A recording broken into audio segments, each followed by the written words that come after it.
Vamos falar um pouco sobre a fisiopatologia da dor.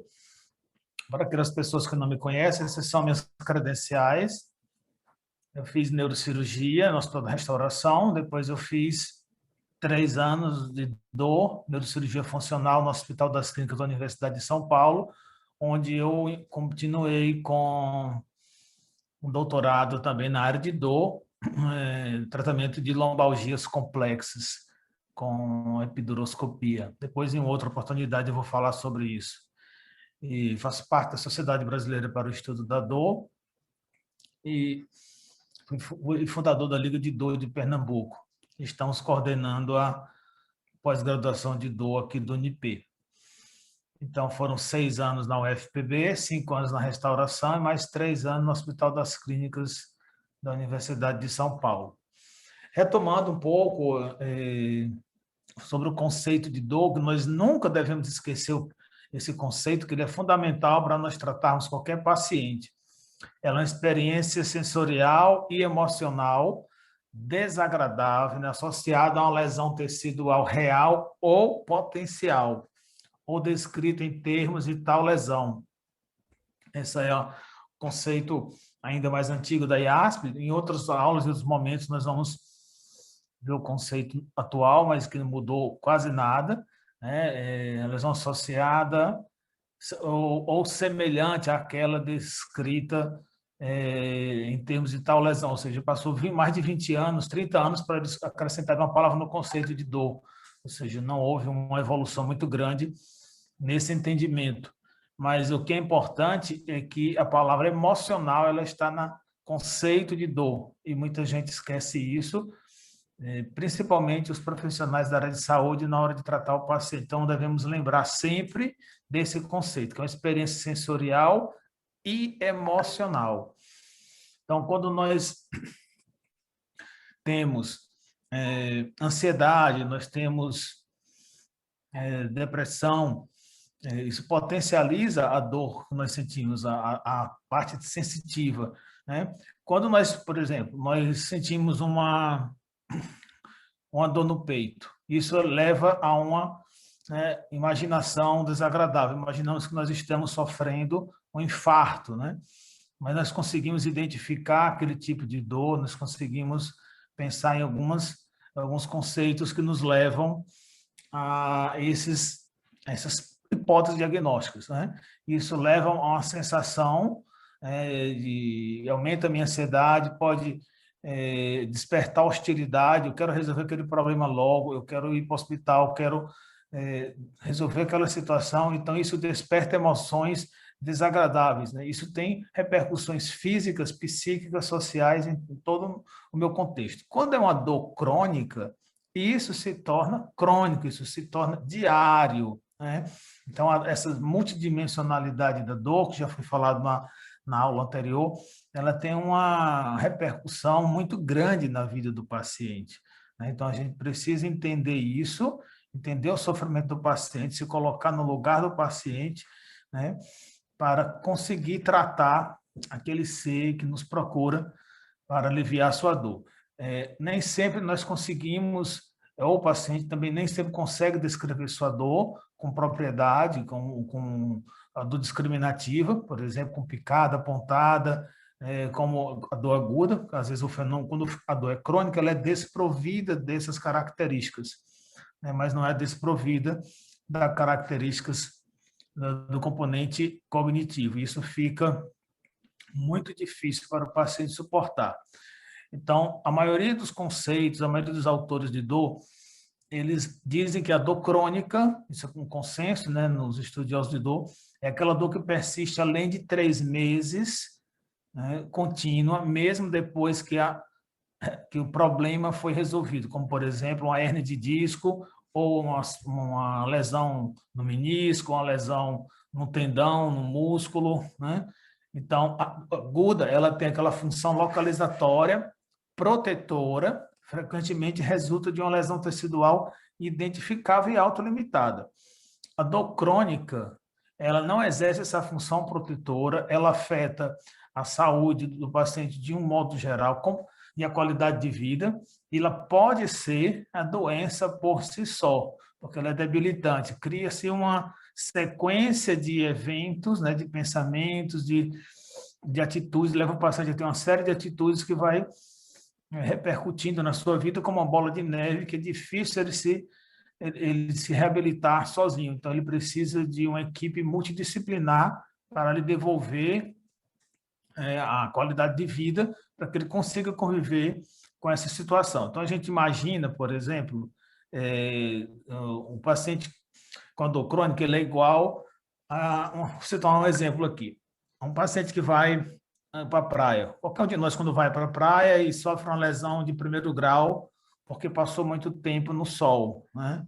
Então, quando chega de noite, não aguenta a água do chuveiro, não aguenta passar uma toalha, ele ficou com aquela sensação de queimação constante, né? Mas consegue se alimentar, consegue conversar com as pessoas, às vezes até sorrir, mas aquela sensação fica constante de queimação no seu corpo. Então, essa é a sensação, mais ou menos, que um paciente com dor crônica sente, de forma constante, todos os dias, principalmente os pacientes fibromialgicos. Então, é difícil a gente tentar saber se colocar no lugar do paciente, também é um erro tentar mensurar a sua dor, a dor do paciente pela sua percepção, mas é uma dor, é uma situação que eu exemplifiquei para mostrar como o paciente com dor crônica se sente. Então, o que nós vamos falar nos próximos slides é como essa sensação, é como esses estímulos nocivos que são percebidos pelos receptores, como eles são levados ao sistema nervoso central e como ocorre essa cronificação da dor, né, do ponto de vista biológico. Então, os estímulos nociceptivos da periferia são levados para o cérebro, ou seja, eles são transduzidos, ou seja, receptores transformam essa sensação, esse estímulo nocivo. Esse estímulo pode ser térmico, pode ser químico ou pode ser mecânico. Então, nós temos essas três modalidades, né, essas físicas, de estimular os nociceptores, que são receptores que detectam estímulos nocivos. Então, são transmitidos a partir desses nociceptores para a medula. Na medula existe uma segunda estação, onde ocorre o processamento dessa informação.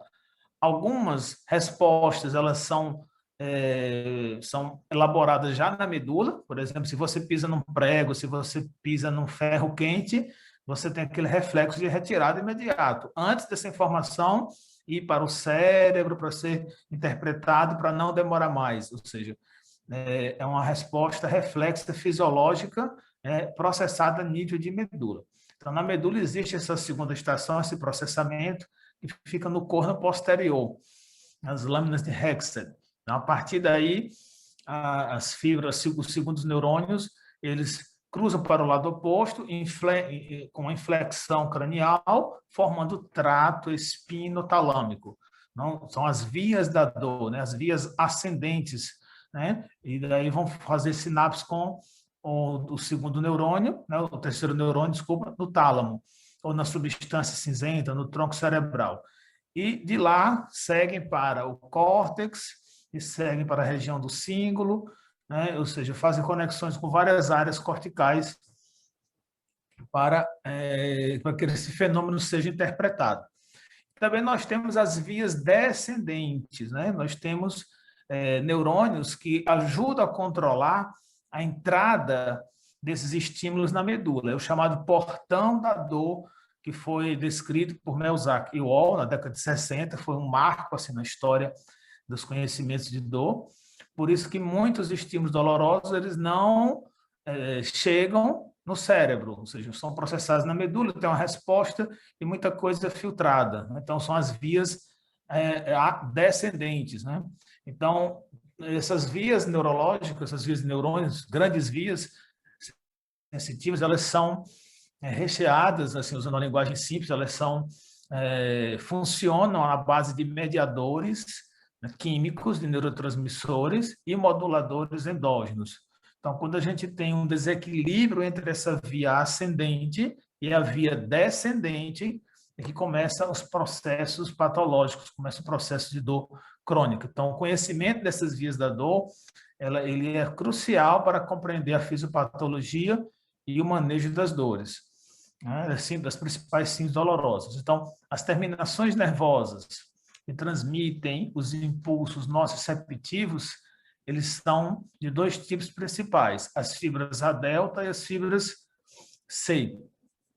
Né? Então, as fibras A delta transmite aquele impulso rápido, aquela informação rápida, né? Ou seja, aquela sensação discriminativa, né? É a dor aguda, localizatória, e as fibras C são amielínicas, ela transmite aquela dor mais lenta, aquela dor visceral, aquela dor crônica. Esses são um conceito bem básico, né? Hoje em dia a gente já tem conceitos mais complexos, que nós não vamos detalhar aqui, mas só para saber os tipos de fibras que transmitem a dor para os estímulos nociceptivos para o sistema nervoso central, da periferia para a medula.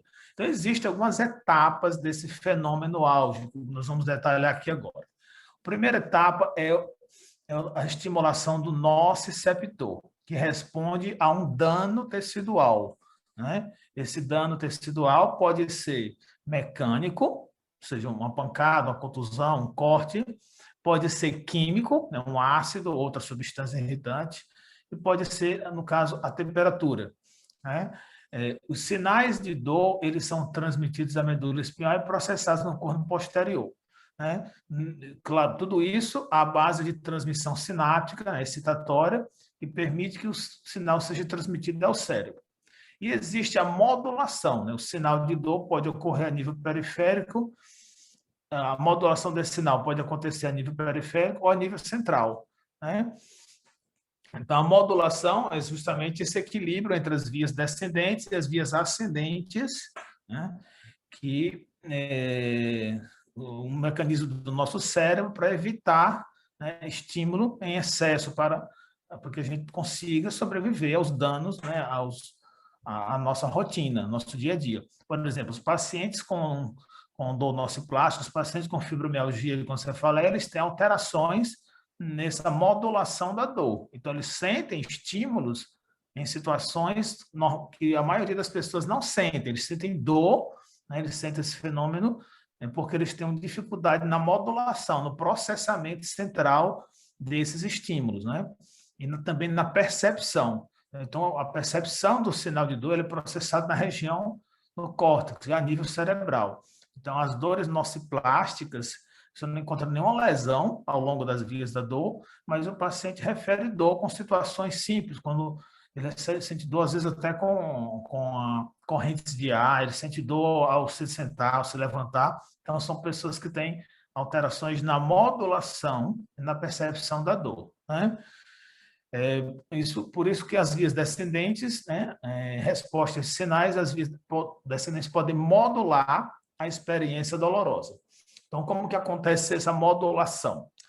As vias descendentes, o cérebro responde a sinais recebidos, ele modula essa experiência dolorosa a nível pré-sináptico, né? Neurotransmissores inibem a liberação de neurotransmissores excitatórios, né? E a nível pós-sináptico também, né? Com endorfinas, né? Que inibem sinais de dor, por isso que é muito importante a atividade física, porque durante a atividade física, nosso organismo é estimulado a produzir endorfinas, e essas endorfinas, elas modulam, elas inibem esses mediadores excitatórios das vias da dor. Né? Vias noradrenérgicas, elas inibem a sinalização da dor também, né? O 5-HTP, 5-hidroxitriptamina, que é a serotonina, ela pode inibir ou facilitar a sinalização da dor, por isso que nós usamos antidepressivos para aumentar os níveis de serotonina, isso vai facilitar, vai reforçar as vias inibitórias descendentes da dor, né? Então, a sensação de dor ela pode ser mediada por células na medula, interneurônios, que funcionam como porteiras, né? Podem fazer o que nós chamamos em on e off, ou seja, essas células podem, em algum momento, facilitar a transmissão desses impulsos ou bloquear, de acordo com o nosso cérebro, de acordo com aquele momento, aquela interpretação. Então, o desequilíbrio entre a facilitação e a inibição desses impulsos nociceptivos, principalmente a nível medular, é que pode resultar na dor crônica. Então, a dor crônica nada mais é do que um desequilíbrio de neurotransmissores. Então, não está ali naquela lesão na ressonância, nos osteócitos, no disco preto, no abaulamento discal, então é uma coisa muito mais complexa, né, a nível molecular. Tá? Então, a classificação da dor ela pode ser feita de diversas formas, quanto ao mecanismo, classificação temporal, nós vamos revisitar esses conceitos agora. Então, a transmissão ela pode ser alterada por mecanismo de sensibilização central ou periférico. Tá? Então, esses sinais de dor, estímulos, eles, no caso de dor crônica, quando os sinais nociceptivos não estão mais presentes, por exemplo, o paciente operou uma hérnia, operou um tumor, passou 3 meses, 4 meses, aquela lesão original, ela já foi retirada, mesmo assim ele persiste com dor, é porque ocorrem transformações neuroplásticas nesses neurônios de segunda ordem que mantêm aquele estado de dor crônica, mantém aquele estado de transmissão de impulsos erroneamente. Né? Então, existem medidas, né, para evitar essa cronificação da dor. Tratamento precoce, prevenir a sensibilização central, né, estimular o paciente a praticar atividade física e reabilitar. Então, muitos colegas, às vezes, né, de outros, às vezes, os colegas da reabilitação ficam tentando ou convencendo os pacientes a fazer seguir um caminho que não tem, um caminho não cirúrgico, às vezes quando tem indicação explícita, mas na verdade aquilo está contribuindo para a sensibilização central. Né? Ontem passou uma paciente comigo que ela tem uma hernia de disco extrusa, ela tem alteração de força, ela tem alteração no reflexo, ela tem alteração de sensibilidade, ela tem todos os requisitos para a cirurgia. E não quer fazer cirurgia. Né? Um colega está fazendo a reabilitação dela, diz que ela pode se reabilitar. Existe uma chance muito remota, assim, mas ela, na verdade, ela está contribuindo para que a sua dor se torne crônica. Né? Ela tem muitos medos, tem muito medo de cirurgia, muito medo de tudo. Ela disse, eu tenho tanto medo de cirurgia que eu fiz um parto, o parto foi normal, porque eu tenho medo de cirurgia, eu não queria uma cesariana. Né? Mas, às vezes, os pacientes ficam nesse caminho que, sabidamente, não vai ter resultado e vão levar a uma situação de cronificação, porque aquele excesso de estímulo provocado por a hernia discal, por aquela reação inflamatória ali perineural, próxima ao gânglio, se persistir por muito tempo, vai levar à cronificação da dor. Então, esse processo começa com a inflamação. Por que tem inflamação ali quando tem uma hernia de disco? Porque o pH do núcleo pulposo ele é diferente do pH dos tecidos ao redor. Então, quando tem uma ruptura do ânulo fibroso, o pH a parte central ele é diferente do pH ao redor, então aquilo começa um processo inflamatório, né? Essa diferença de pH, existem receptores que detectam isso, e essa reação inflamatória ela vai sendo amplificada, né? Com interleucinas, com toda aquela cascata inflamatória que nós já conhecemos, e isso pode durar meses, né? Às vezes dura mais tempo muito, do que o normal, e levando a essa parte de contribuindo para a cronificação. Então, a partir do dano tecidual, né, o que acontece? A liberação de neurotransmissores, de mediadores químicos, e a plasticidade neuronal, né, pode funcionar, né, para uma adaptação adequada ou não. Ou seja, nós chamamos de neuroplasticidade mal adaptativa, quando o paciente evolui para uma dor neuropática. Isso depende de vários fatores. Então, o primeiro momento é a inflamação neurogênica. É o que acontece ali nas terminações nervosas na pele, né? Por exemplo, neuralgia pós-herpética, né? Ou um paciente que tem uma hernia de disco, uma lesão de nervo, uma lesão de pele. Então, acontece a inflamação neurogênica. O outro processo vai ser a sensibilização central. É o segundo passo. O que vai acontecer? Se aquela paciente não operou a hérnia logo, passou 3 meses, passou 4 meses, 5 meses, 6 meses com aquele processo ali né, promovendo um excesso de estímulos para o sistema nervoso central. Então, isso vai levar a esse estado de liberação de mediadores inflamatórios, né, constantes, vai levar a uma modificação nesses neurônios de segunda ordem, presentes no corpo posterior da medula. E o que vai acontecer? Esses neurônios de segunda ordem são neurônios multimodais. Eles podem transmitir qualquer modalidade de sensibilidade. Então, acontece uma reorganização sináptica nesses neurônios devido àquele excesso de estímulos que ele vem recebendo da periferia. Então, neurônios de nociceptores, que transmitem estímulos dolorosos, ele às vezes passam a fazer sinapse com neurônios do tato, né? Esse neurônio da medula, neurônio de segunda ordem, passam a fazer sinapses diferentes e fazem conexão com neurônios do tato, da periferia. Interpretam aquela sensação como dor. Então, por isso que você tem a lodinha, né? Então, a lodinha nada mais é do que um sinal clínico de que o paciente tem sensibilização central. Então, isso é um processo de cronificação, isso já é mais difícil de reverter. Muitas vezes não se reverte. Então, durante essa sensibilização periférica, né, essa transmissão de neurônios nociceptivos, ele aumenta. Então, os neurônios ficam aumentando o seu potencial de ação, a frequência de disparos, de potencial de ação. Acontece uma neuroplasticidade elétrica, né, química, nesses neurônios, que leva a esse estado constante.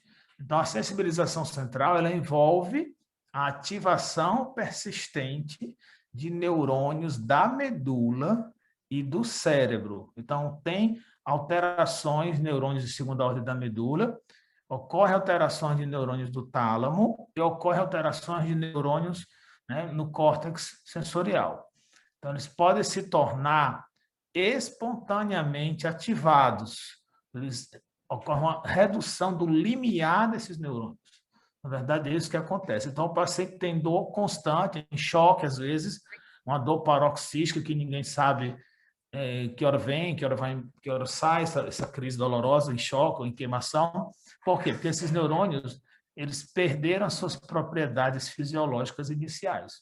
O que nós temos agora são neurônios que têm muito mais sinapses do que antes, neurônios que têm muito mais canais iônicos do que tinham antes, ou seja, neurônios totalmente diferentes, provocados como? Por um excesso de estímulos nociceptivos ou por outras características, né, genéticas, assim, não se sabe muito ao certo o processo completo que leva esses neurônios a se tornarem assim, né? Porque tem pessoas que sofrem lesões iguais e não desenvolvem sensibilização central. Então, é muito complexo. Por exemplo, assim, do complexo regional, ninguém sabe ainda por que acontece aquela sensibilização central daquela forma. Então, os processos de sensibilização central, eles são ainda, não são totalmente compreendidos, mas existe um consenso, que são essas transformações neuroplásticas que acontecem nos neurônios das vias da dor. Quando acontece a sensibilização central, nós temos formas de perceber isso no exame clínico, né? E também alguns exames complementares nos ajudam a identificar isso. No momento em que acontece essa sensibilização central, o paciente não vai mais ficar bom, ele não volta a se recuperar. Só que você não pode falar isso para ele, como meu professor falava lá na USP, o professor Manuel Jacobson, porque senão ele não vai aderir aos seus tratamentos. Então, se existe sinais de sensibilização central, se existe sinais de dor neuropática, né? Isso não seja pelo tempo, seja característico do exame clínico, alodínia, hiperpatia, hiperalgesia, né? A semiologia da dor, que são outros conceitos que nós veremos nas aulas subsequentes.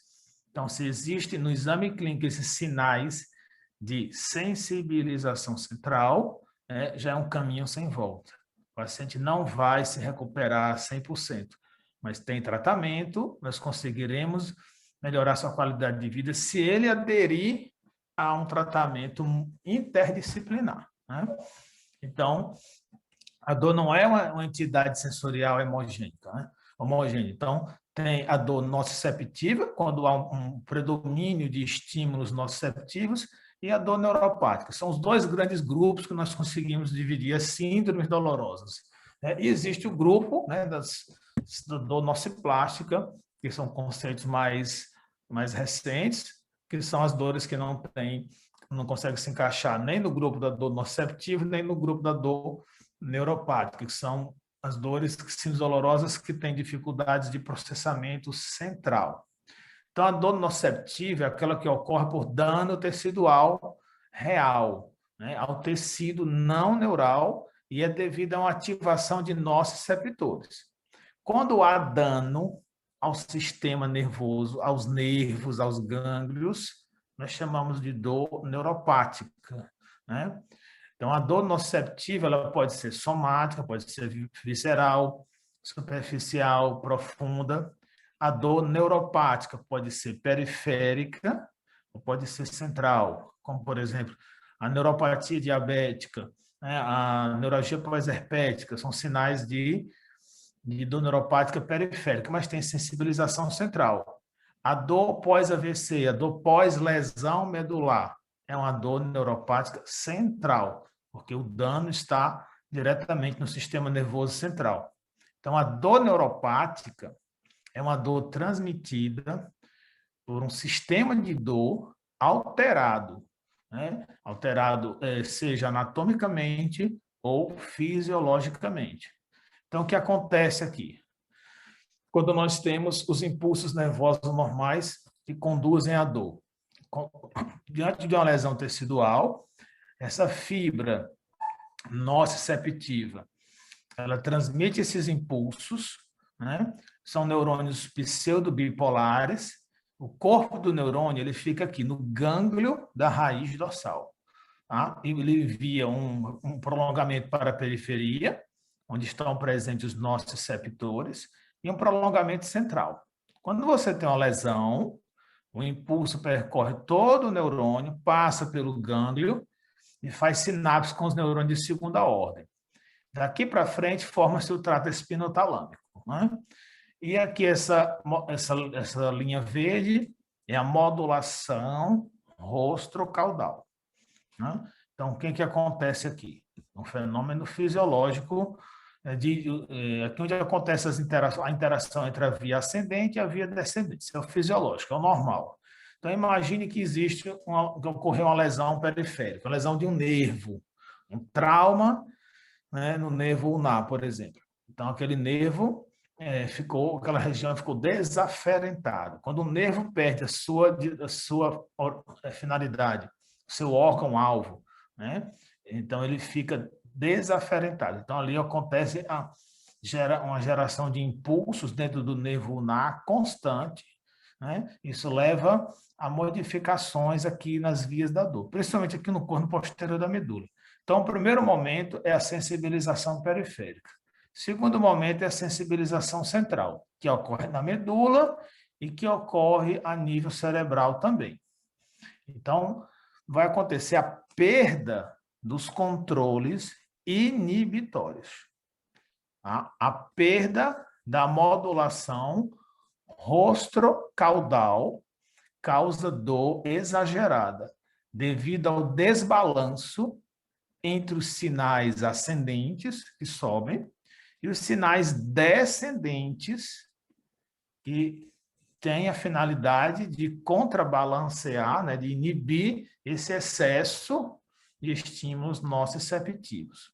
Então, esse estímulo constante, persistente, vai levar à apoptose de neurônios na medula, vai levar a uma reorganização sináptica, vai levar a mudanças neuroplásticas nesses neurônios, ou seja, aumento da expressão de canais iônicos, aumento de dendritos, de sinapses, ou seja, vai acontecer uma desorganização total no corno posterior da medula.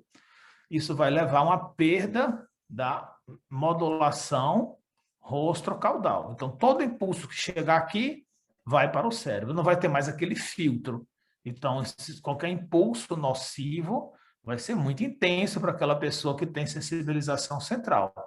O andar, o caminhar, o sentar, né? Tudo vai ser mais forte, vai ser mais intenso numa pessoa que tem sensibilização central. Então, logo após essa lesão de nervo, né, aumenta a atividade neuronal no corpo posterior, que pode induzir a sensibilização central. É isso que acontece, né, em todas as situações que levam à sensibilização central.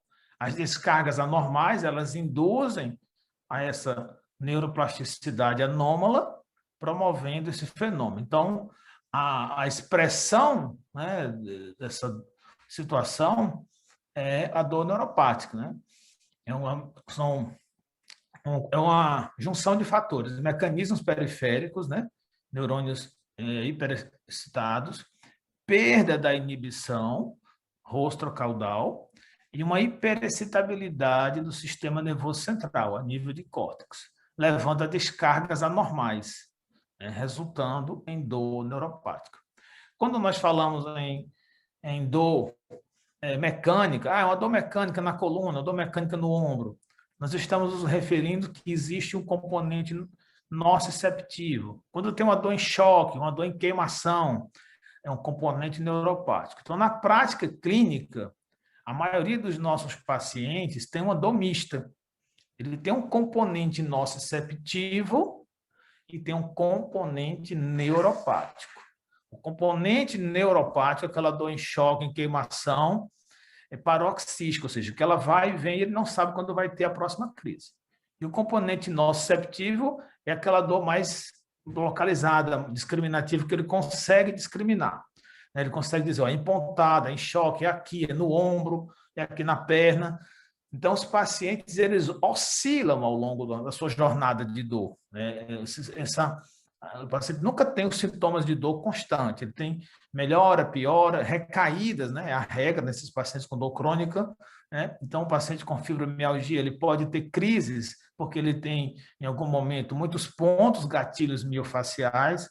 Um paciente com a dor lombar, ele pode ter agudização, né? Por um estiramento ligamentar, por um estiramento muscular, enfim, ele tem vários, né, componentes que podem acontecer ao longo da sua jornada. Então, quando ele vem para a gente, nós reduzimos o componente nociceptivo, com bloqueios, com infiltração, nós diminuímos a transmissão daqueles neurônios, né, que transmitem os impulsos nociceptivos com anti-inflamatório, né, mas o componente neuropático, nós precisamos de outras intervenções, né? Muitas vezes, neuromodulação, estimulador medular ou bomba de morfina, a depender do caso. Então, são exemplos de dores mistas. Cervicobraquialgia, lombalgia, radiculopatia, né? Dor oncológica, síndromes compressivas, túnel do carpo. Então, na prática, o que nós fazemos? Inicialmente, a gente tira o componente nociceptivo, né? Tenta tirar isso com os bloqueios, com fármacos, né? Com a fisioterapia, com a reabilitação, e ver o que fica de dor. Se ficar um componente neuropático, que é mais difícil de tratar, nós vamos elevando o grau de intervenção. Nós vamos pensar em procedimentos mais invasivos. E aí existem vários, né? Existe o DRES, existe a estimulador medular, existe a bomba de morfina, a depender do caso. Tá? Então, resumindo, a dor nociceptiva, ela utiliza o nosso sistema fisiológico de transdução de estímulos dolorosos. A dor neuropática são reações inadequadas resultantes de lesão e alteração funcional do sistema nervoso. Tá? Dão exemplos. Uma dor resultante de uma inflamação, traumatismo, osteoartrite, dor visceral, dor pós-operatória. Então, são exemplos de dores nociceptivas. As dores nociceptivas são tratadas de forma diferente da dor neuropática. Anti-inflamatórios, bloqueios anestésicos, funcionam muito bem. A dor neuropática, por exemplo, nós temos aqui o quê? Neuralgia pós-herpética, neuralgia do trigêmeo, neuropatia diabética, né? Neuropatia pós-cirúrgica, dor pós-AVC, dor pós-lesão medular. Então, o tratamento é diferente. Não adianta fazer anti-inflamatório, não adianta fazer bloqueio anestésico nessas situações. Se fizermos, né, bloqueio anestésico, o efeito é muito fugaz, porque já tem sensibilização central. E às vezes a gente faz o bloqueio do gânglio, do nervo, mas a resposta é muito rápida, porque já tem alterações na medula e no cérebro. Então, o tratamento são outras técnicas, né? Neuralgia pós-herpética, nós pensamos em fazer o DRES, o estimulador medular. Neuralgia do trigêmeo, pensamos em fazer o balão, a radiofrequência, e assim por diante. A dor pós-AVC, são fármacos específicos, né? A dor pós-lesão medular, DRES, né? A dor pós-AVC, às vezes eu tenho que fazer uma talomotomia em casos graves. Então, o primeiro passo diante de um paciente com dor é saber se aquela dor é aguda ou crônica e saber o quanto que ele tem de dor, se é uma dor mista, né? Se ele tem dor, o quanto que ele tem de dor nociceptiva e dor neuropática. Então, para isso, nós vamos utilizar o exame clínico e escalas de dor, que nós vamos detalhar nas próximas aulas. Então, a expressão da dor do paciente, ela envolve muitos fatores. Envolve ingestão de drogas, problemas conjugais, desgostos, perdas pessoais, recompensas, ganhos secundários, recompensas financeiras, depressão, anormalidades de personalidades, né? Para os pacientes com ansiedade, com toque, são pacientes que potencializam esses quadros de dor. Problemas familiares, muitas vezes é a forma que o paciente tem de conseguir a atenção das pessoas que estão ao seu redor. Então, tudo isso leva à expressão do sofrimento, né? Nesses quadros que já são clássicos, né, na área de dor, de Eduard Munch, 1993, um dos quadros mais caros, vendidos na área, né, estudo das artes, acho que ele é holandês, né? Depois Luciana me lembra aí. Então, ele retratou esse sofrimento, ele foi órfão, foi criado pelos tios, seu pai era alcoólatra, parece que morreu, ficou órfão bem cedo, e se mostrava todo o sofrimento da vida dele, cresceu num ambiente muito hostil. E aqui a coluna partida de Frida Hilton, Kahlo, que ela sentia, ela teve um acidente de carro, na época ela teve uma barra que atravessou a pelve e fraturou a coluna, e ela foi se recuperando aos poucos, mas ela tinha também fibromialgia. Então, o deserto mostra que a sua dor não tinha fim, ela sentia isso. Esses alfinetes mostram que ela sentia dor no corpo inteiro, dor em picada, em pontada, né? Esse colete que ela estava engessada, a coluna partida, mas ela estava engessada, ela não tinha vida por conta disso. Mas o branco mostra que ela tinha esperança ainda na sua recuperação. Então, são quadros históricos assim que retratam muito o sofrimento do paciente com dor crônica. Tá? Então, dor é diferente de nocicepção. Nocicepção é a captação do estímulo nocivo na periferia que é transmitido para o sistema nervoso central, que pode ter a sensação de dor ou não, depende da interpretação, depende do pensamento, né? Então, se eu sinto uma dor no peito, né, eu sinto desconforto, eu posso interpretar isso como dor, e isso evoca pensamento. Eu posso pensar que é um infarto, né, isso me desperta medo, ansiedade, eu quero ir para o hospital rápido, quero resolver aquela situação, começa um sofrimento psíquico, será que eu vou morrer? Quem vai cuidar da minha família, dos meus filhos? Né? Quem é que vai cuidar dos meus pacientes? Né? Isso leva a um comportamento doloroso, muito expressivo. Então, por isso que as urgências são sempre um ambiente de conflito, que o paciente, a urgência tem muita dor. Cerca de 90% dos pacientes que são atendidos em urgência, eles têm dor e eles estão com toda essa carga, né? Com comportamento doloroso, com sofrimento, com as emoções exacerbadas, com pensamentos catastróficos, né? E com a sensação de dor. E o paciente com dor crônica, ele tem isso constantemente, né? Isso é muito mais acentuado, exacerbado em pacientes com dor crônica. esse artigo mostra que a dor não depende apenas de nós receptores. Ela foi publicada numa revista muito importante da nossa área, a revista PEN, em 1900 quando foi, deixa eu ver aqui, em 2005, eu acho. Mostrou uma jovem que tinha uma síndrome de hipersensibilidade congênita à dor, a HSAM, tipo 5, que ela expressou a cefaleia tensional pela primeira vez aos 32 anos de idade, quando ela perdeu seu irmão subitamente num acidente de carro. Então, ela descreveu uma dor, a cefaleia, que preenchia os critérios para a cefaleia tensional. E ela reconhecidamente não tinha receptores para dor.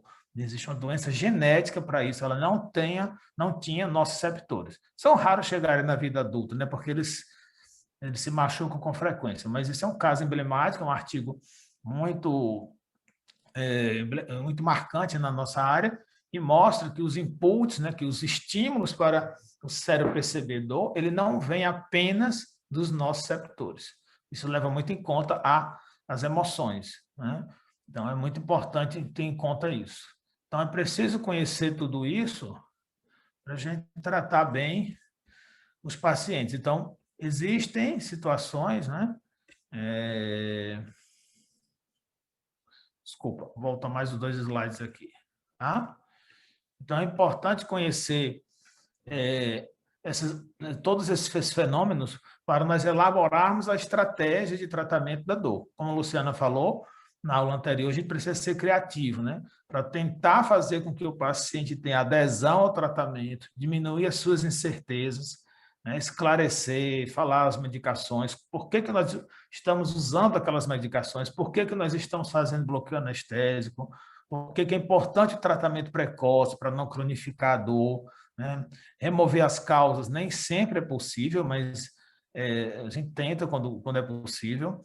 O tratamento farmacológico apropriado, com os psicotrópicos adequados, indicar as boas técnicas, né, de reabilitação, conhecer, entender bem da reabilitação. Então, quando eu vou para os congressos hoje em dia, os congressos de dor, eu frequento muito mais as áreas afins, né, as palestras de psicologia, as palestras de fisioterapia, para entender mais dessas terapias e indicar para o paciente. Então, é importante conhecer, saber qual é a diferença de uma terapia cognitivo-comportamental, saber a diferença de uma terapia psicanalítica, de uma ACT, das várias modalidades que existem, assim, por exemplo, a TCC, existem umas 8 modalidades de TCC, nem todas são iguais, né? Existe humanística, existem muitas linhas, né, da psicologia, saber qual que é a mais adequada para aquele perfil de paciente que está na sua frente. Então, os trabalhos mostram que a linha de terapia cognitivo-comportamental, ela dá resultados mais rápidos na área da dor, mas tem pacientes que não se adaptam a isso, né? Então, a gente tem que conhecer um pouco essas diferentes correntes da psicologia para orientar bem. E principalmente de fisioterapia, porque fisioterapia é complexo, é um calo no sapato das pessoas, da gente que faz dor crônica, que os pacientes com frequência vão para a rede e voltam na rede de assistência sem a reabilitação adequada. E não está indicando procedimentos cirúrgicos, né, ou anestésicos em determinados perfis de pacientes. Né? Pacientes catastróficos, eles não vão melhorar com nada, né? E, a princípio, você tem que conhecer bem o paciente para pensar nos tipos de procedimentos que vai indicar, né? Então, a experiência sensitiva e emocional é muito complexa, né? Nós temos que pensar na etiopatogenia envolvida naquele tipo de dor, né? Avaliar bem os sinais e sintomas para elaborar uma estratégia de tratamento. O primeiro passo é saber se estamos diante de uma dor aguda ou dor crônica. Segundo passo é saber o quanto se é uma dor mista, ou se é uma dor nociceptiva, ou é uma dor neuropática, porque isso muda completamente nossa estratégia de tratamento, né? Saber se o paciente tem hiperalgesia, alodínia, né? Verificar as experiências, as emoções do paciente, avaliar a sua cognição, a capacidade de entender os tratamentos propostos, avaliar do ponto de vista comportamental, ansiedade, seu contexto social, A espiritualidade é muito importante também, né? Os pacientes que não têm uma centralidade de prática, de fé ou de espiritualidade, eles têm mais dificuldade de responder aos tratamentos. Então, os trabalhos mostram que os pacientes que têm uma centralidade espiritual, independente das suas crenças, eles têm melhores resultados, né? Então, a gente pergunta, estimula, se ele está afastado daquela sua prática, a gente pergunta por quê, pergunta a ele, não é possível você voltar, estimula ele a voltar, isso faz parte do tratamento também, tá? Então, é importante conhecer tudo isso para elaborar as estratégias de tratamento. Então, as estratégias de tratamento, ela tem um eixo central, ela tem um esqueleto, sempre baseada na escala de analgesia da Organização Mundial de Saúde. Então, essa escada, ela foi feita na década de 90, início da década de 2000, para orientar os médicos que não atendem com frequência pacientes com dor, orientar a não fazer tratamentos esdrúxulos, né? A ter uma sequência lógica de tratamento. Então, na dor aguda, por exemplo, nós usamos primeiro os anti-inflamatórios não hormonais, depois podemos usar os adjuvantes, relaxantes musculares, ou medicações que ajudam no sono, alguns antidepressivos, e técnicas de medicina física e psicoterapia. Se ele não melhorar, nós subimos um degrau nessa escada, vamos tratar com morfínicos fracos, com anti-inflamatório, né? Podemos manter o anti-inflamatório hormonal por um certo tempo, até 30 dias na dor aguda, é razoável, é seguro, né? Seguindo com também técnicas de medicina física. Os morfínicos fracos, aqui no segundo degrau, são representados pelo tramadol e a codeína, que são os principais, né? Daremos a oportunidade de discutir mais detalhes sobre eles nas próximas aulas. Se não respondeu, nós vamos subir mais um degrau. Vamos pensar em morfina, metadona, né? Que são via oral sempre. E se não melhorar com os morfínicos fortes via oral, aí nós pensaremos nos procedimentos intervencionistas, bloqueios anestésicos, procedimentos de neurocirurgia funcional, que nós vamos ver no último dia dessa série de aulas, tá?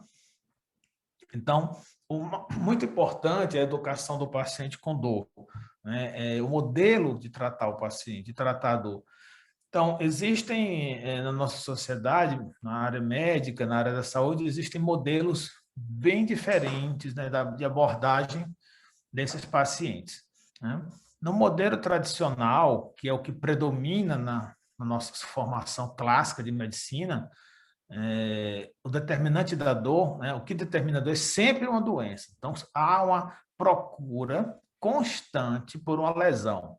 E isso leva a todo um consumo exagerado de exames complementares, existe toda uma indústria por trás disso. Então, o paciente com dor crônica, ele procura diversos médicos, é o médico do ombro, é o médico do joelho, é o médico da coluna, é o médico da cabeça, é o médico da barriga, do abdômen. Então, quando o paciente chega no final do mês, ele tem feito aí uma carrada de exames, 15 a 20 exames complementares ou mais. Então, sempre em busca de uma lesão. No modelo biopsicossocial, que é a nossa escola de formação, né, a escola do grupo de dor da USP, a escola da neurocirurgia funcional, a dor é sempre uma experiência biológica, né? Claro, tem a parte sensorial, mas tem que levar em conta o social e o psicológico desse paciente também. Então, a gente nem sempre está em busca de uma lesão, né, para esse paciente. Não entra nessa de estar buscando exames complementares atrás de uma lesão do paciente, atrás de mostrar a dor dele, né, através de um exame complementar, nem sempre. A responsabilidade pelo tratamento no modelo tradicional é sempre vista para o médico, é sempre direcionada ao médico. No modelo biopsicossocial, nós temos que mostrar que ele tem que ser um protagonista do seu tratamento, que ele é o responsável pelo tratamento, é ele que tem que tomar a medicação na hora certa, ele que tem que buscar a reabilitação, ele que tem que fazer a fisioterapia, que ir para a academia, procurar uma modalidade de esporte, alguma coisa para ele se tornar ativo, né, e se reabilitar de fato. Não é o médico que vai fazer isso por ele, né? A gente orienta. O papel do clínico nesse modelo biopsicossocial é um educador, é um motivador, né? No modelo tradicional é um expert no alívio da dor. Então o paciente chega para a gente com aquela expectativa, isso é o pensamento que predomina. Você é o expert da dor, você vai me dar um remédio mágico, vai fazer um procedimento que a dor vai sumir, né? Então, isso sempre é a expectativa dele. Então, eu pergunto, o que o senhor espera? Por que o senhor me procurou? O que o senhor espera aqui do nosso tratamento, dessa clínica? E a maioria espera isso, espera uma coisa que tire a dor dele de repente e que, pronto, não vai fazer nada, só uma medicação e um tratamento mágico. Muitos procuram um tratamento alternativo, acupuntura, homeopatia, de tudo bem, isso existe, mas eu não faço, né? Indico quem faz. Então, o paciente vem sempre com aquela postura passiva. E o nosso desafio é transformar numa postura, fazer com que ele tenha uma postura proativa no seu tratamento. Então, os objetivos do tratamento no modelo biopsicossocial é aumentar a funcionalidade, melhorar a sua qualidade de vida e resgatar as suas relações, relação com o trabalho, as relações interpessoais, estimular ele a procurar isso, né? Relação com a atividade física, a relação com os tratamentos, né? Não sempre está buscando um alívio, uma cura, que não vai acontecer no caso da dor crônica, né?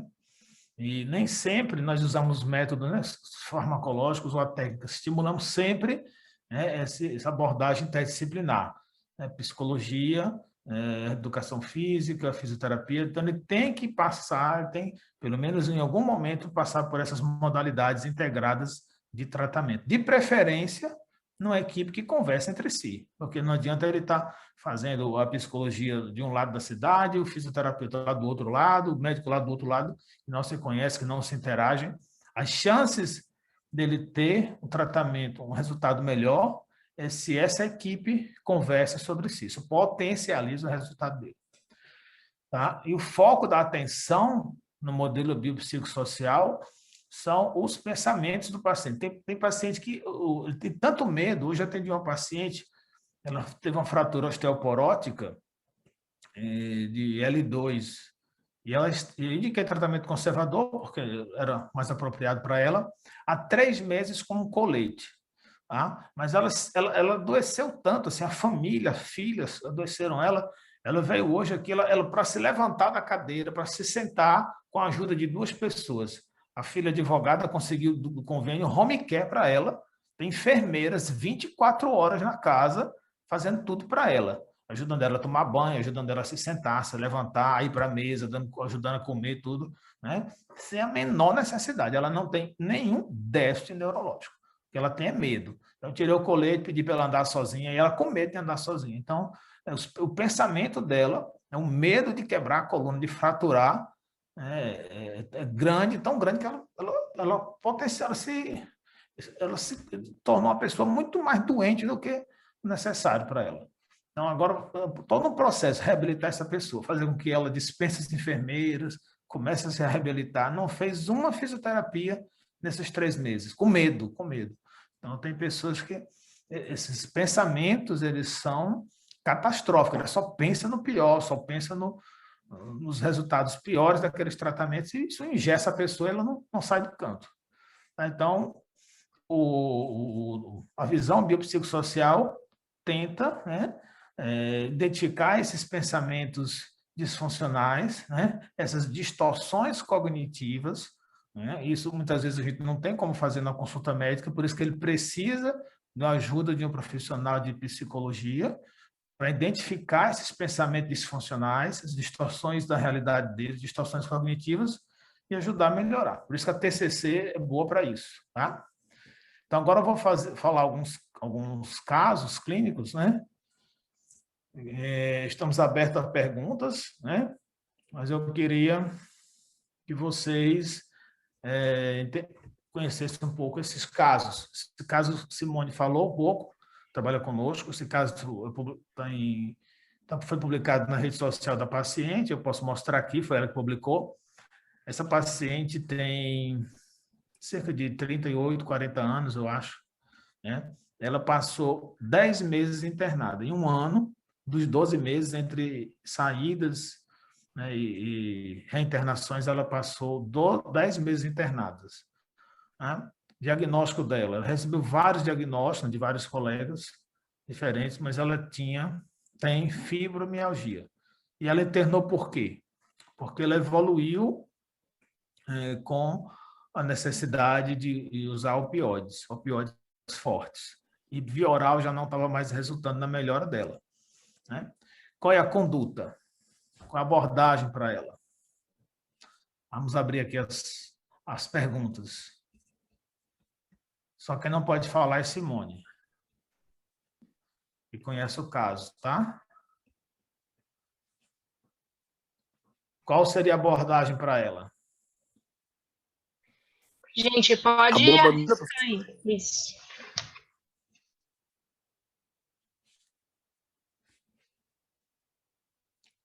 Qual o tratamento? Paciente internado no hospital, pediram avaliação da equipe de dor, porque ninguém mais queria acompanhar. A clínica médica não queria acompanhar, a ortopedia já tinha dado alta, e ela não conseguia ir para casa, porque... a bomba de morfina, professor, seria um tratamento viável para paciente? Só isso? E aí, associado assim, vendo o foco da aula do senhor e acho que um acompanhamento muito profissional, psicoterapia, atividade física. Qual que é a bomba de morfina? Porque Antes da ela já bomba de vinha morfina, fazendo. teria algo para ser feito para ela, em termos de procedimento?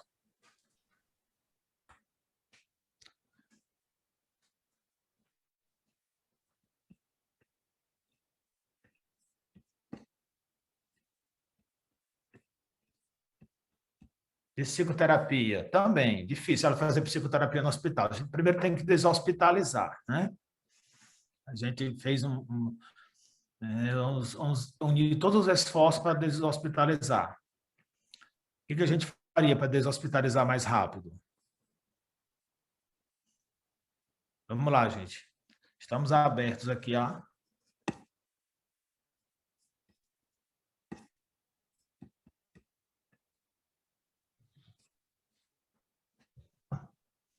Sugestões? Algum físio aí na... Gente, vamos pensar numa coisa. Se a paciente tem dor crônica, ela tem fibromialgia, né? Que nem o Newton falou durante a aula. Ela sente dor o tempo todo, não consegue fazer mais nada. Essa paciente é obesa, como a gente pode ver. E ela está no hospital, começou a usar opioide, e aí quanto mais você usa, mais ela precisa. O que acontece com ela? Ela fica no hospital, tá com dor o tempo todo, não consegue sair da cama e tá obesa. Pensa assim, vamos fazer uma listinha de problemas. Quais são os problemas dela? O que vocês acham? Além, claro, do problema da dor constante, quais são os problemas que ela tem que podem influenciar no tratamento de uma forma geral?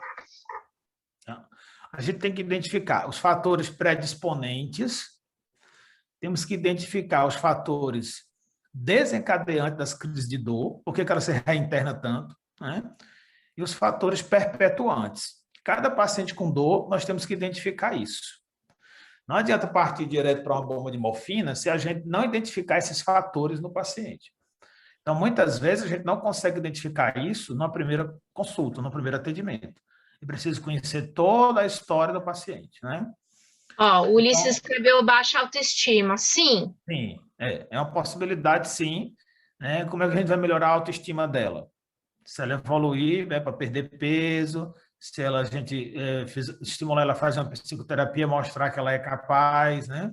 Aí tá, a Simone escreveu que ela estaria com uma desesperança, e aí entra a psicoterapia para resolver esses problemas? Com certeza. Com certeza, ela precisa da psicoterapia para mostrar que ela consegue ainda, né, fazer muita coisa por ela. A gente pergunta, o que você consegue fazer por você? Eu não consigo fazer nada. A minha única esperança é o Senhor, é você fazer a sua equipe aqui, fazer alguma coisa por mim, e a gente vai tentar mostrar a ela que não é isso. Não é só o que a gente vai fazer, que ela tem que fazer alguma coisa, né? Tem que entender todo o contexto dela. O sono dela é péssimo, né? A gente tem que melhorar o sono, né? Antes de fazer qualquer procedimento. Que pode fazer o procedimento, posso colocar a morfina amanhã. Se eu não melhorar o sono dela, ela não vai melhorar. Primeira coisa, a gente tira o componente miofacial. Faz um bloqueio lombar, né? Diminui aquela dor, aquelas contraturas musculares que ela tem, estimula a reabilitação, e vamos acompanhando, né? Então, se o paciente não dorme bem, ele não chega na fase 4, né, no sono REM, que é uma fase que tem 100% de relaxamento muscular. Então, se ele não chega nessa fase, se os pacientes com fibromialgia, eles têm um sono fragmentado. Ele dorme, né? Mas ele não aprofunda o sono. Ele tem muitos despertares, mais do que o normal. Então, nós temos que regular as fases do sono dela. Isso não precisa, muitas vezes, fazer uma polissonografia para a gente detectar isso, clinicamente. Então, a lista de problemas dela, né? Fatores predisponentes, a obesidade, né? A fatores da personalidade, a baixa autoestima, né? O que mais? O paciente tinha personalidade catastrófica, né? Não, isso é uma coisa positiva. Ótimo. Ela não tem uma personalidade catastrófica. Ela é uma pessoa de boa com a vida, né? Bem ajustada com o casamento, né? Com o marido apoia. Ela não tinha pensamento catastrófico. Ela tinha ainda um pouco de esperança, mas não sabia como ia conseguir se livrar disso, né? Exatamente. A Vanessa explicou que o primeiro passo seria a conscientização da paciente, explicar o problema, a partir daí agir com a equipe multiprofissional, através de medicação, alimentação, psicoterapia e atividade física, né? Então, o que a Simone falando, né, que ela era fibromialgica desde criança, muito bullying envolvido, extremamente meiga, né? Isso facilita pra gente, porque é uma personalidade receptiva ao tratamento.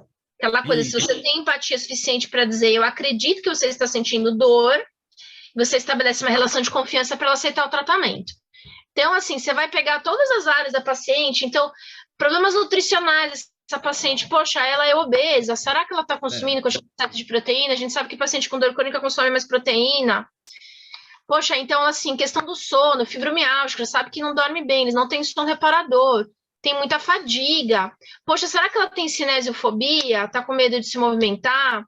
Poxa, a paciente com fibromialgia, não é porque ela tem fibromialgia que ela não tem outros problemas. A paciente com fibromialgia tem muita miofascial, que só piora a fibromialgia, que nem o Newton falou. Tem que bloquear? Tem que fazer. Poxa, vamos dar um TO para fazer economia de energia, para ajudar na cinesiofobia também. Vamos pegar... 86% dos pacientes com fibromialgia, eles cursam, né, com frequência com dor miofascial. Então, a gente começa tirando o componente miofascial, né, e vamos tentar diminuir essa morfina dela. Vamos ver se a gente consegue diminuir essa morfina e tentar reabilitar. Como é que a gente faz para reduzir a morfina, né? Já é uma discussão mais avançada, mas só vamos iniciar aqui essa discussão, Luciano. Qual o princípio básico, né? Para a gente tirar... Está na morfina por quê? Endovenosa, porque o efeito é rápido e 4 horas, ela daqui a 4 horas quer outra de novo. Então, a gente tem que iniciar uma estratégia para que ela dependa menos disso, para que ela vá para casa, né? E não só isso, a morfina endovenosa, gente, aqui não é feita subcutânea ou oral, ela dá um pico de prazer para o paciente quando ela é feita em infusão rápida, tá? Em bolos. Isso. E aí o paciente vicia mais rápido. Primeira coisa, você vai passar para subcutânea e depois você vai pegar para as outras drogas. A Simone até colocou aqui que ela fez metadona oral, fez bloqueio. A primeira coisa é a gente trocar por um opioide de meia-vida maior, né? Sim. Então, tentar trocar a morfina por metadona. E o metadona foi feito para isso, né? Para diminuir a adicção com os opioides. A gente tenta trocar, primeiro via oral, como ela estava endovenosa, a gente tenta trocar endovenoso, aí depois subcutâneo. E tenta ajudar aí, a gente faz também um adesivo, né? De fentanil, que tem uma meia-vida maior também, vai fazendo titulação com metadona. Então, foi isso que a gente foi fazendo, né? Ela fez bloqueio simpático venoso, que ajuda a dessensibilizar os receptores, né? E Simone fez umas 3 vezes nela, teve boa resposta, então a gente foi tentando bloqueio simpático venoso, foi trocando a morfina por metadona, né? Usando a tabela de conversão de opioides, tentando reduzir, e a gente conseguiu deshospitalizar, né? Mas não foi o suficiente, né? Ela ainda dependia de opioide forte, ainda dependia bastante, tá? Mas a gente julgou que ela estava num momento que não conseguia, a gente diminuiu os opioides até um certo tempo, né? Mas não conseguimos reduzir muito. Então, o que a gente fez? Fez bloqueio nela, assim, ela conseguiu sair do hospital, conseguiu iniciar a reabilitação e foi evoluindo. Aí ela é uma paciente que lê muito, né? Assim, acompanha grupos, muito ativa, né? Nas redes sociais, acompanha grupos de fibromialgicos, ela conhecia alguns tratamentos, ela ela tinha feito tratamentos com cannabis, tinha tentado já várias modalidades, né? E aí vejam como é que essa paciente está depois, né? Legal. Um ano depois, né? Tá certo? A gente evoluiu, quando ela foi para a última consulta com a gente, né? A gente propôs o tratamento com a bomba de morfina, que ela não conseguiu reduzir muito, né, com as estratégias de desmame dos opioides, e foi uma discussão do grupo, mas a gente chegou no consenso que ela tinha um perfil bom para a implantação da bomba, né, de morfina. Ela implantou a bomba de morfina, evoluiu, fez psicoterapia. Ela tem uma irmã que é farmacêutica que ajudou no tratamento de emagrecimento para ela, junto com a nutricionista. E olha a situação da paciente hoje, né? Cerca de 1 ano e 2 meses depois. Totalmente diferente, né? Outra pessoa, ela vem para abastecer a morfina na bomba a cada 6 meses. Ou seja, ela usa uma dose pequena, né? E totalmente reabilitada, tá? Pouca medicação via oral, né? Eu não lembro aqui as doses que ela toma, mas ela está usando pouca. Usa ainda os adjuvantes, sim, usa alguns antidepressivos, gabapentinóis, mas bem muito menos do que ela usava antes, né? A Simone está perguntando quanto que é o tempo que ela ficou no hospital, né? E a Vanessa está falando que muito médico fala que fibro não existe, que é muito dor para qualquer coisa. Com certeza, falta bastante conhecimento de fibromialgia. Mas quanto tempo ela ficou no hospital, Newton? Ela ficou em 1 ano, no ano que nós assumimos o caso dela, nós já assumimos, ela estava muito tempo internada, ela ficou 10 meses, né? Nesses 10 meses, ela, claro, teve algumas altas, mas voltava na mesma semana, assim. 10 meses em 1 ano, né? Exatamente no ano da pandemia. E o risco, né, dessa paciente, que o opioide baixa imunidade, e essa paciente tinha grande risco de contrair o Covid, enfim.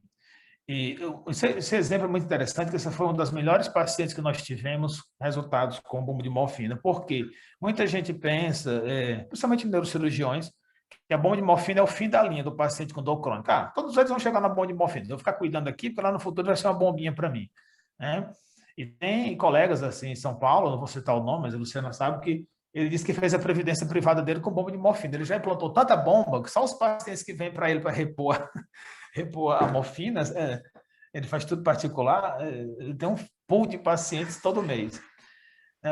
Esse é o detalhe, né? Os consensos de analgesia, de polianalgesia intratecal, eles preconizam isso, que a gente não deve deixar o paciente chegar no fim da linha, né? É um paciente que está no meio do caminho ainda, um paciente que não chegou em doses excessivas de opioide via oral, é um paciente que ainda tem expectativa de se recuperar, assim, de fazer reabilitação. Mas a gente tem outro caso, eu não mostrei aqui, mas a gente vai relatar, a Simone sabe qual é. É uma paciente que está com a gente há muito tempo também, fibromialgia, mas operou a coluna, né, com outra equipe, colocou estimulador medular, funcionou um tempo, retirou. É uma paciente que tem indicação de bomba de morfina, mas ela não quer colocar. Colocaram na cabeça dela, fizeram medos. Essa paciente desenvolveu todas as complicações crônicas do uso de opioide. Ela está fazendo megacolo, né? Megacolo pelo uso excessivo de opioides. Ela tem bexiga neurogênica já. Então, ela é uma péssima candidata à bomba de morfina. Vai usar para sempre e não vai ter resultado, né? A gente vai colocar bomba de morfina, mas eu sei que eu não vou conseguir elevar muita dose na bomba, porque ela já tem efeitos colaterais marcantes, né? Então, ela não tem mais essa janela terapêutica como essa paciente tem. Então, essa paciente está se mantendo bem com a primeira dose que eu fiz na bomba dela. Pronto. Newton, o Ulisses está perguntando se ela treinava sozinha ou se ela tinha personal. Simone sabe mais detalhes. Simone, você pode responder essa pergunta? Simone acompanha mais, né? E a Simone falou assim, imagina no hospital. Não, oi. Ela treina na academia mesmo? Não, Ana Paula, ela se tornou, ela é muito midiática, né? Ela adora estar nas mídias e e mostrando o exemplo dela de vida. Então, ela caminha hoje e, que eu saiba, ela chama todo mundo para caminhar. Há 3 dias ela voltou a trabalhar, sabe? Ela disse, eu vou trabalhar agora de 8 às 16 todos os dias. Mas antes, ela é filha, o pai dela é dono de farmácia e o marido é quem trabalha. Então, ela tinha relativamente muito tempo livre e ela começou a fazer atividade física, dieta, muito incentivada pela irmã, que é essa farmacêutica, né? E conseguiu perder peso, mas não foi assim, não foi um Pode falar. personal, entendeu? Assim, ela não falou o personal dela, mas certamente ela fez uma academia um tempo, né? Assim, claro. Mas ela ela é de Recife, eu não sei o nome do personal dela, assim, se tem uma pessoa específica, mas ela fez academia, está fazendo um tempão aí. Então, essa é uma recuperação impressionante de um paciente com dor crônica. A gente sabe que o curso desse paciente não é linear, né, que é a regra de ter recaídas. Ela teve uma recaída recente, internou, a gente fez um bloqueio lombar, ela depois de um esforço físico, ela fez uma caminhada excessiva, foi para o interior e voltou com dor. Teve recaída, a gente fez um bloqueio lombar, tirou, né, dor miofascial, liberamos e ela segue a vida dela, né? Então, é um exemplo clássico aí, a gente, dentro desse tratamento de dor de biopsicossocial, né? Fizemos a cirurgia, mas a gente fez toda uma sequência de tratamento, de conscientização, de empoderou o paciente de informações, orientou a reabilitação adequada e ela aderiu, né? O outro caso caso simples, né? O caso chegou no plantão, um paciente com dor na panturrilha, na planta do pé há 15 dias, refratária, após escorregar subindo uma escada. Essa paciente passou em 3 UPAs de Recife e chegou no Hospital da Restauração, no meu plantão, né? Isso é um caso que foi julgado, né, como lomboceatalgia, e ela foi para lá, todo mundo pensando que ela estava com a hernia de disco para ser operada de urgência, né? E a paciente, na verdade, tinha, quando a gente fazia o exame clínico, né, pontos gatilhos nessa região da panturrilha, com uma irradiação para a planta do pé. Então, nós sabemos que pontos gatilhos miofaciais no gastrocnêmico e no solear podem ter irradiação para a planta do pé, né? Então, qual é o tratamento aí? Uma urgência nessa situação? Gente, a gente vai ter uma aula só de reabilitação e uma aula sobre síndrome miofascial. Só para ilustrar, né? Só para ilustrar que a gente Não, vai assim, ter... só para o pessoal ficar preocupado, que muita gente conhece, né? E só a Simone comentou, né, que a família é importante na reabilitação, por isso a psicoeducação também com a família, e que essa paciente estava no hospital com toda a equipe, imagina quem está no consultório, que é resultado em poucos meses, com certeza. É um caso que chegou no plantão com quase todo mundo achando que era uma síndrome de caldequina, que era uma dor, uma hérnia de disco enorme, que tinha que operar, a gente vai lá, examina a paciente, claro, né, exame neurológico não tinha nem o comemorativo, mas tinha pontos gatilhos miofaciais. A gente elicitava a dor da paciente com o exame nesses pontos que estão ilustrados aí. Então, a paciente tinha um componente miofacial importante, né? Sabemos que a dor miofacial ocorre por contratura excessiva de alguns grupamentos musculares, né? Que após geralmente um esforço físico excessivo ou após um microtrauma. No caso dela foi após subir uma escada, então ela tem tudo a ver com as cadeias musculares que ela utilizou para subir a escada, né? E ela não teve história de trauma maior, né? E essa dor é persistente, né, aos tratamentos com medicamentos usuais, com Tandrilax, com relaxante muscular, né?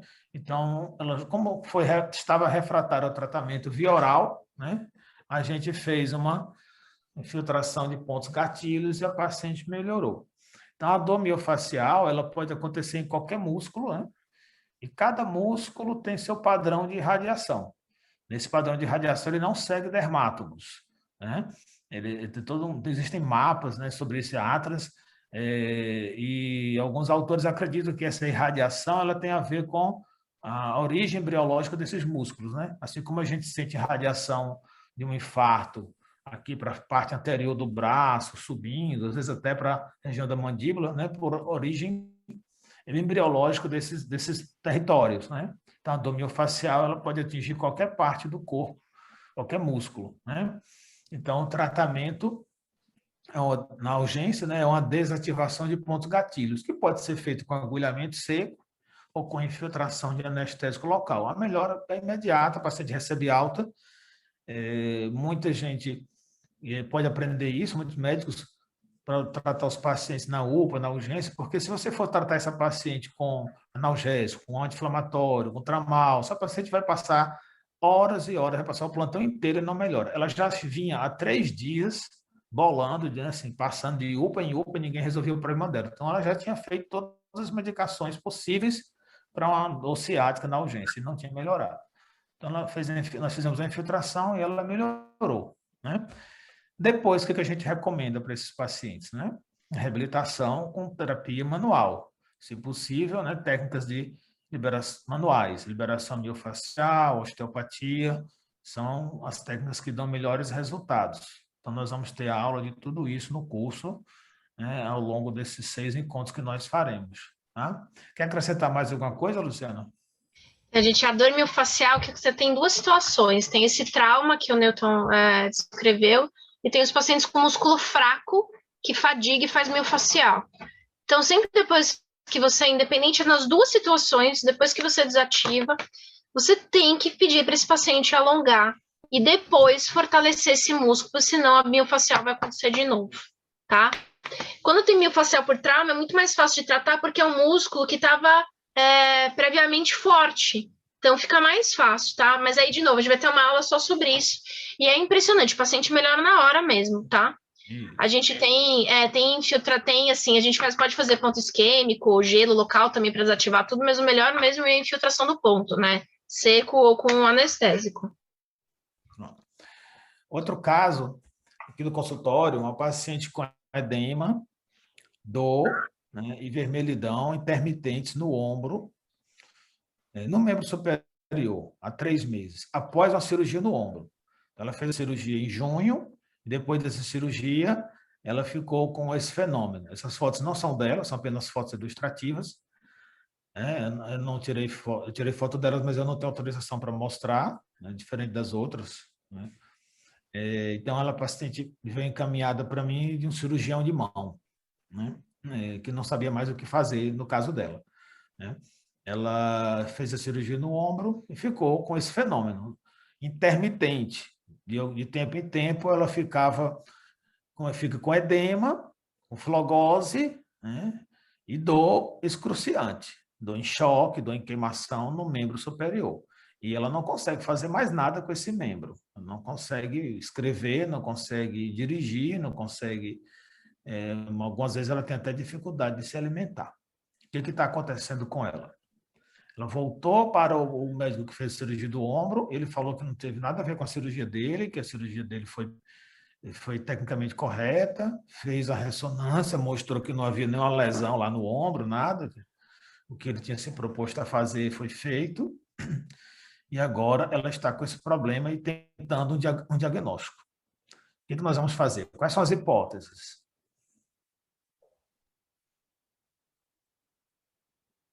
Gente, pode chutar, tá? Isso é caso de especialista mesmo, tá bom? Mas passa por aí, passa no PSF, passa na UPA, Não, né? Todo mundo vai ver um dia, assim, esse paciente com dor, esses casos complexos, eles passam em todos os lugares.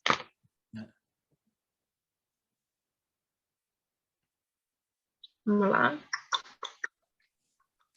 Silêncio, né? Vocês acham que essa dor é uma dor neuropática, uma dor nociceptiva, é uma dor mista? O que vocês acham? Como que você classificaria essa dor da paciente aí? Só com o que o Newton falou, vocês vão chutar porque vocês não estão vendo a paciente, tá? Escreve aí no chat, gente. Primeira coisa, é uma dor aguda ou uma dor crônica? Faz mais de 3 meses, quase 4 meses que ela está com isso. E, em tese, a lesão foi removida lá no ombro, lá, foi resolvido o problema. Quer dizer, uma dor que persiste, né? Crônica, já podemos chamar de crônica, né? Após uma cirurgia que se propôs a resolver um problema no ombro. O problema do ombro foi resolvido. Então, a dor persistiu após esse problema, após a resolução do problema. Então, é uma dor que, aparentemente, a causa foi resolvida. Então, isso é uma dor nociceptiva ou uma dor neuropática? É isso que eu quero que vocês entendam aqui, né? É o raciocínio, porque né? ela tem mais de 3 meses, viu? Isso, é. A dor de 30 dias, estou falando, é a dor que você espera que tenha uma resolução, em 30 dias resolveu, a gente pensa que ela vai cronificar, mas a gente tem que falar que é crônica depois de 3 meses. Exato. Então, depois de 3 meses, não é 30 dias, Alexandre, é depois de 3 meses, em tese, né? Mas isso é muito variável de paciente para paciente. Exato. Então, a gente vê, às vezes, fenômeno de alodínia, hiperalgesia numa fase de recuperação de uma lesão, de um acidente, e depois recupera, o organismo resolve. Então, a pessoa sofreu um trauma, arranhou a pele, arranhou a coxa, arranhou a perna, uma queimadura. Ele passa naquela fase de cicatrização, ele tem hiperalgesia, tem alodínia, mas ele vai se recuperando. Isso faz parte do processo de recuperação, da neuroplasticidade. O ruim é isso persistir, permanecer. Então, o primeiro raciocínio que eu quero que vocês entendam é esse, é uma dor crônica, tá? Segundo, é uma dor neuropática, é uma dor mista, ou é uma dor nociceptiva, né? Aí a resposta, né? É uma dor paroxística, né? Vem esse fenômeno vem de vasodilatação, de rubor, associado com dor em queimação e dor em choque. Ela vem de tempos em tempos, uma vez, 2 por semana, às vezes passa mais de uma semana, ou seja, o fenômeno está acontecendo assim, sem controle, né? Então, é uma dor neuropática, né? Característica neuropática. Tá? Gente, rapidinho, então, entenda que ele falou dor em queimação e dor em choque.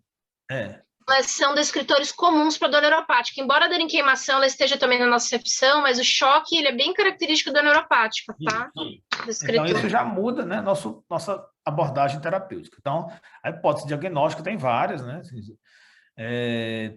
Não teve lesão de nervo, aparentemente, foi lá em cima, mas ela desenvolveu um fenômeno em todo o membro superior, né?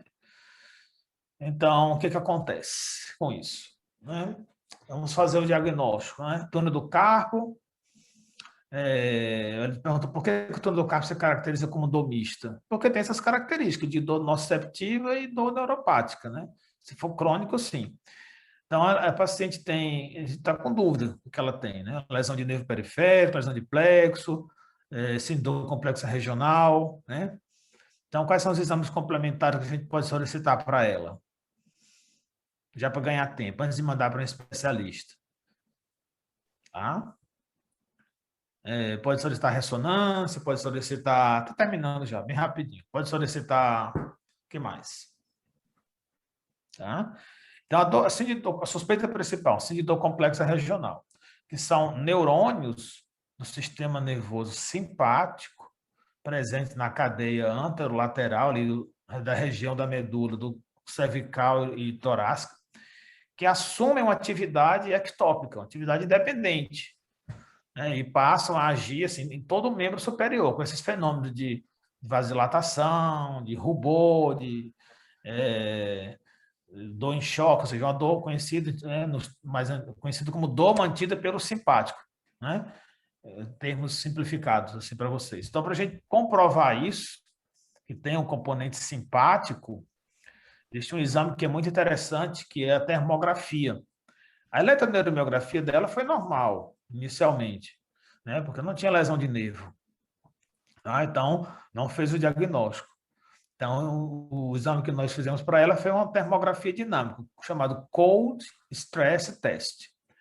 A gente coloca os pés dela numa água, numa bacia com gelo, durante 10 minutos, tá? E fazemos uma foto com uma máquina de termografia a cada 10 minutos. Quando ela coloca os pés na água, acontece uma vasoconstricção periférica, tanto nos pés quanto nas mãos. Só que depois de 8, 10 minutos, acontece uma recuperação da temperatura. No membro afetado, não recupera. Ocorre um delay. Recupera, mas menos. Então, isso comprova, né?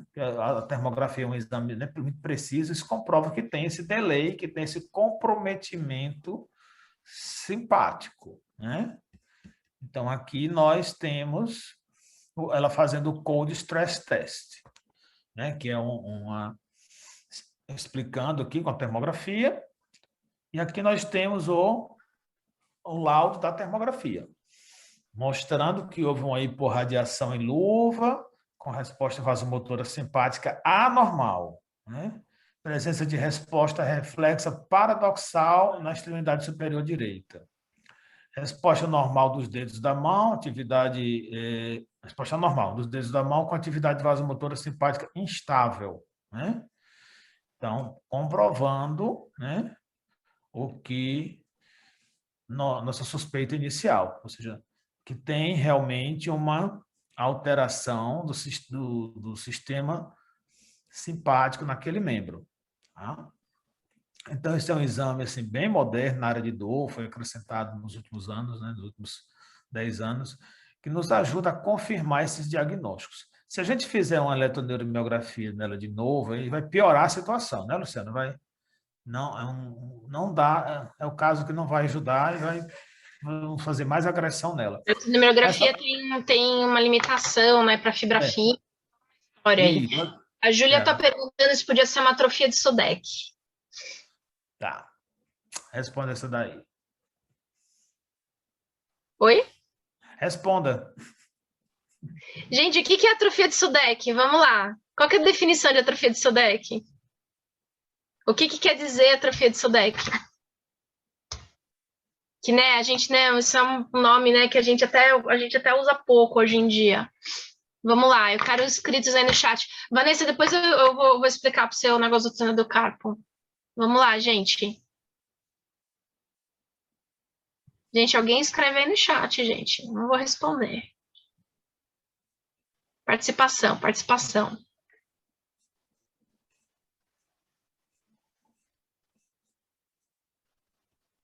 Gente. Ninguém, gente. Já fica aqui até amanhã. Vamos lá. Isso. Gente, ninguém vai responder mesmo? Oi, vocês estão me escutando? Tá todo mundo escutando, vamos lá. É porque, assim, na verdade, eu ainda sou estudante de medicina. Não tem problema, Júlia. Qualquer coisa. Então, assim, eu não sei direito, porque foi algo que eu vi numa aula, até foi numa aula de anatomia, enfim. E aí eu lembrei que era uma condição depois de traumas, e aí que o paciente apresentava isso de ter um edema, ter mais sensibilidade ao frio, né, à alodinia, e aí me pareceu um pouquinho. Então, o que você acabou de descrever para a gente? A atrofia de Sudek é outro nome antigo, epônimo da síndrome de dor complexa regional, que é exatamente isso que acontece. E a síndrome de dor complexa regional, a gente antigamente se dividia ela, né? A gente está falando da mesma coisa, Juliana, é isso que eu quis dizer, entendeu? Desculpa, Júlia. Era um nome antigo que se falava, porque se acreditava que o nervo estava atrofiado, que foi descrito por esse médico, e na verdade a gente sabe que não é bem isso que acontece. E que tinha a que era causada logo depois por trauma, e tinha que você não achava a causa, tá?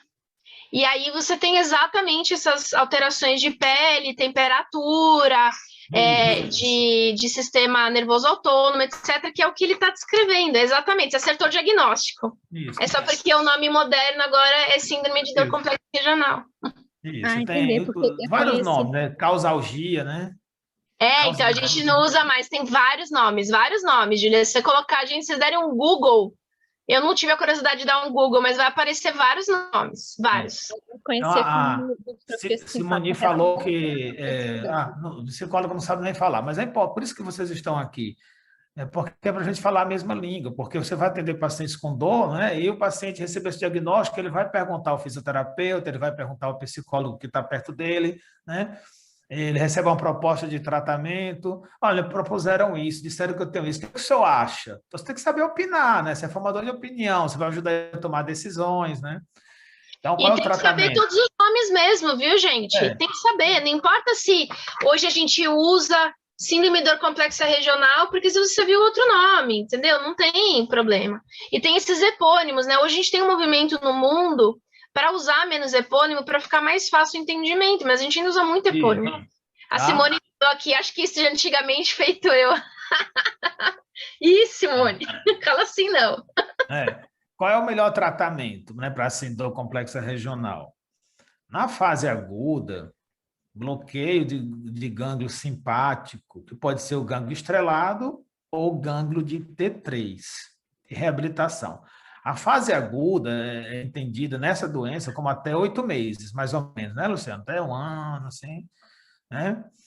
Na conceito seja mais ou menos isso, na fase crônica, estimulação elétrica da medula, estimulação medular. Então, essa paciente, hoje eu fiz um bloqueio nela, gânglio de T3, que ela ainda não tinha feito, e tirei o componente miofacial. Então, ela tinha sido do ombro doloroso, ela tinha ponto gatilho no levantador da escápula, né, no trapézio, né, ela tinha no romboide, eu fiz o bloqueio do supraescapular, bloqueio do gânglio de T3 e desativação de pontos gatilhos miofaciais.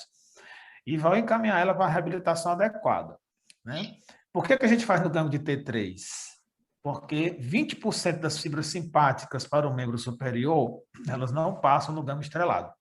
Essa foi uma tese de doutorado que foi feita lá na USP, quando eu estava lá, tese feita por um anestesista, o Dr. Roberto, não sei se você conhece, você lembra dele? Você não?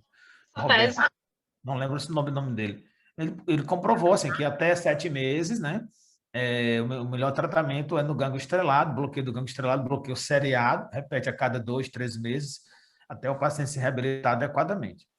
Há casos, né, de que o paciente não consegue se reabilitar e que ocorre uma amputação funcional do membro. Ele não abre, ele não tem utilidade, e aí, nesses casos crônicos, acontece até uma atrofia da musculatura pelo desuso. Aí o tratamento é um estimulador medular.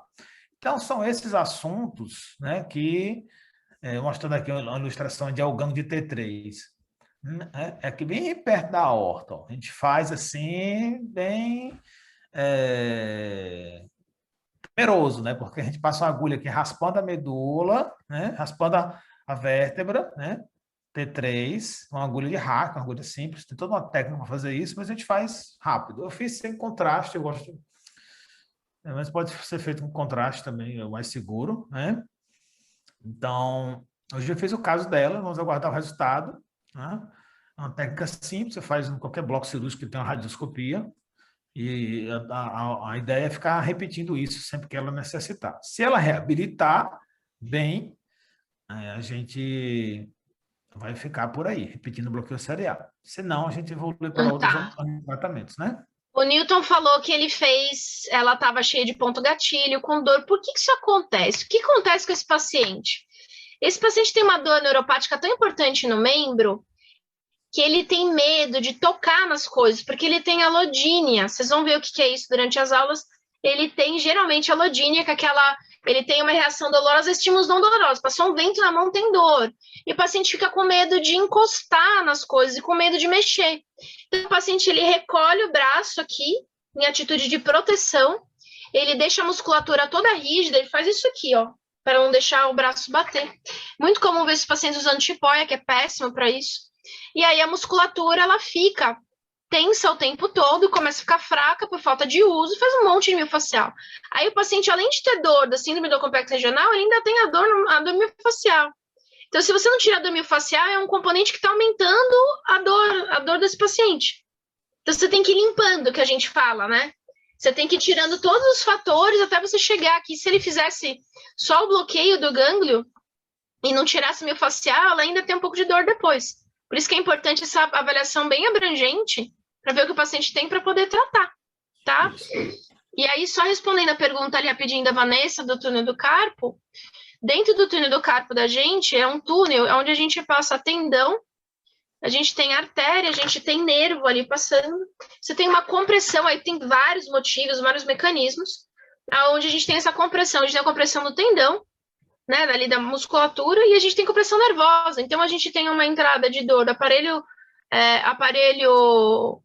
locomotor ali do tendão do músculo, tá, que seria uma entrada nociceptiva, e a gente tem uma dor neuropática também, porque a gente tem compressão também no nervo, tá? E aí a gente acaba ficando com uma dor mista aí no túnel do carpo, geralmente, tá bom? E aí o paciente usa vários descritores para essa dor, né?